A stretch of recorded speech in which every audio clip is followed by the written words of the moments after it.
Putriku telah memberi kenikmatan kepadanya, maka dia harus mengurusku. Assalamualaikum warahmatullahi wabarakatuh. Bismillah walhamdulillah. Wassalatu wassalamu ala rasulillah.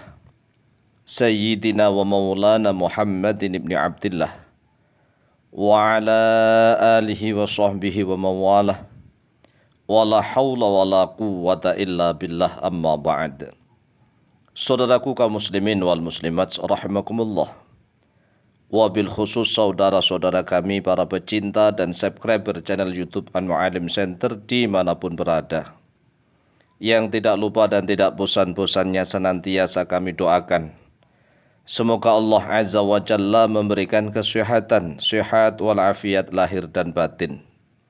Semoga Allah Jalla Jalaluh memberikan rizki yang melimpah ruah, harta yang barokah, menjadikan anak-anaknya anak-anak yang soleh dan solihah, dzurriyyahnya dzurriyyah yang thayyibah, hidupnya sukses, bahagia dan selamat di dunia dan di akhirat. Amin amin Allahumma amin.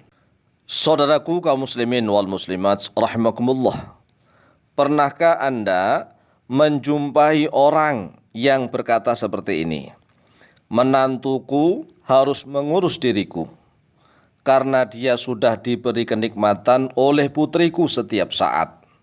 Ini pernyataan yang pernah kami dengar. Bukan hanya pernah, tetapi ternyata banyak. Di beberapa daerah ada orang yang memiliki keyakinan pemahaman bahwa menantuku harus mengurus diriku karena dia sudah diberi kenikmatan oleh putriku setiap saat. Apakah di daerah Anda ada orang yang semacam ini? Ini adalah keyakinan dan pemahaman yang kurang tepat. Karena justru mertua dari pihak perempuan itu berterima kasih kepada menantunya yang laki-laki. Mengapa bisa seperti itu? Karena begini, jika putrinya dicerai nih misalnya, maka putrinya menjadi janda. Kemudian putrinya akan kembali menjadi beban bagi kedua orang tua dan keluarganya. Coba direnungkan. Lah, kok masih ada nih orang Islam zaman seperti ini yang dia memiliki seorang anak perempuan atau putri yang sudah menikah, kemudian menantunya diperas-peras. Ini kebolak-kebalik.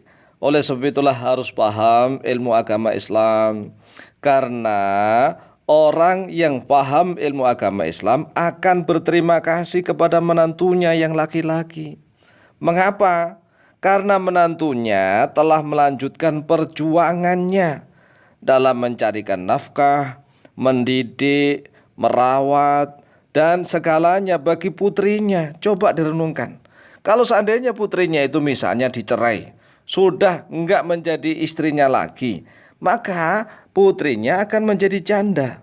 Yang namanya janda seorang wanita, ya biasanya agak kesulitan mencari nafkah, akan kembali lagi kepada orang tuanya, menjadi beban, hidupnya menjadi tanggung jawab kedua orang tuanya, merepotkan lagi. Oleh sebab itulah pahami ilmu agama Islam. Apabila seorang perempuan sudah menikah, maka kedua orang tuanya itulah harus banyak-banyak berterima kasih kepada menantunya yang laki-laki. Karena menantunya itulah yang melanjutkan perjuangan untuk mencari nafkah, merawat, mendidik, dan segalanya bagi putrinya. Jangan dibalik, putrinya atau anak perempuannya sudah menikah, ya kan? Menikah itu dengan laki-laki. Laki-laki itu adalah orang lain. Dengan ikatan ijab qabul pernikahan menjadi suaminya. Lah, suaminya itu anaknya orang lain. Kemudian suaminya karena dengan ikatan menikah, hubungan dengan Allah Azza wa Jalla, maka sang suami diberikan kewajiban oleh Allah. Siapa yang memberikan kewajiban? Allah. Allah lah yang memberikan kewajiban kepada sang suami agar suami memberikan nafkah, mencarikan nafkah, kerja siang malam mencari nafkah untuk istrinya. Kemudian wajib untuk mendidik, merawat, menjaganya. Lah kok malah kedua orang tuanya, sang istri, kedua orang tua istri, mertua, kok malah menuntut. Dia kan sudah diberikan kenikmatan oleh putriku, Masya Allah. maka dia harus merawatku, mengurusku karena dia sudah diberikan kenikmatan. Oke, kalau kita mau hitung-hitungkan kenikmatan nih, hitung-hitungan kenikmatan. Dalam hubungan badan nih, hubungan badan suami istri itu jima, itu ibarat orang yang memasukkan jari ke telinga. Jari ke telinga. Jadi lubang telinga yang gatal itu kemudian dimasuki oleh jari. Jari itu ibarat miliknya laki-laki. Sedangkan lubang telinga itu ibarat miliknya perempuan. Coba direnungkan, masukkan jari ke telinga. Kira-kira yang lebih nikmat itu jarinya atau telinganya? Ini kalau kita mau hitung-hitungan kenikmatan.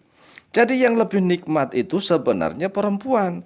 Karena seperempuan itu diberikan syahwat oleh Allah, nafsu oleh Allah lebih banyak daripada laki-laki.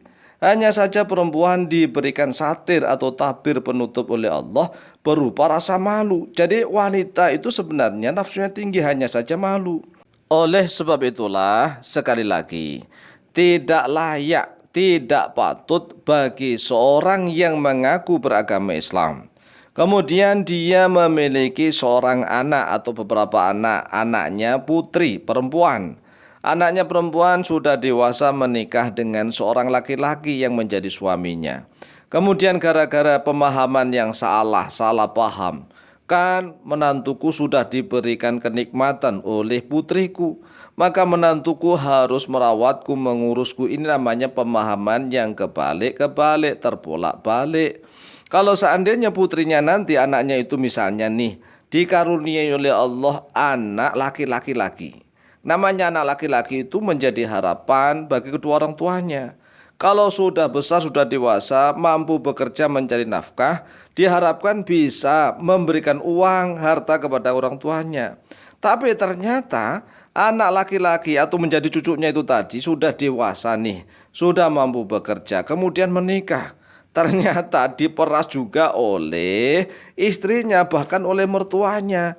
Ini namanya hukum yang terbolak-terbalik. Makanya tidak aneh bagi setiap pemuda muslim di akhir zaman ini setelah menikah seolah-olah tidak punya kesempatan untuk menuntut ilmu lagi, tidak punya kesempatan untuk tafaqquh fiddin, memperdalam ilmu agama.